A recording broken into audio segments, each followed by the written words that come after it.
Qui peut battre Garou forme monstre parmi ces personnages? On a donc Escanor, Gérard Valkyrie, Yami et Naruto. Bien évidemment, on prend tous les personnages à leur prime, mais avant que tu commences à te lâcher en commentaire, laisse-moi te résumer rapidement la puissance de Garou forme monstre. Pour commencer, il possède une faculté de régénération extrêmement développée, lui permettant de se régénérer un membre tout entier sans aucune difficulté. Il possède aussi la négation de durabilité, lui permettant ainsi d'ignorer la résistance de ses adversaires et d'attaquer directement leurs organes et l'intérieur de leur corps. Concernant sa vitesse, eh bien il se déplace tout simplement massivement plus vite que la vitesse de la lumière, car en effet il a pu effectuer plusieurs milliers de kilomètres en l'espace de seulement 13 microsecondes. Mais c'est pas tout, car il est aussi capable d'augmenter massivement sa vitesse à chaque microseconde, et surtout, il est capable d'accélérer à l'infini. Par conséquent, il n'y a aucune limite à la vitesse qu'il peut atteindre, sa vitesse tend vers l'infini.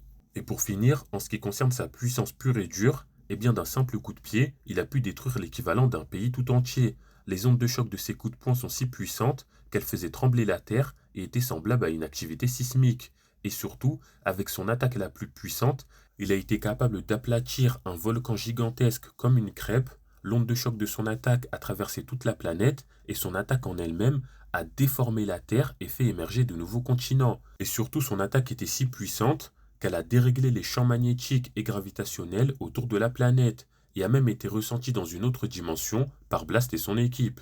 Donc maintenant que tu sais ça, est-ce que tu penses toujours que l'un de ces quatre personnages peut battre Garou forme monstre?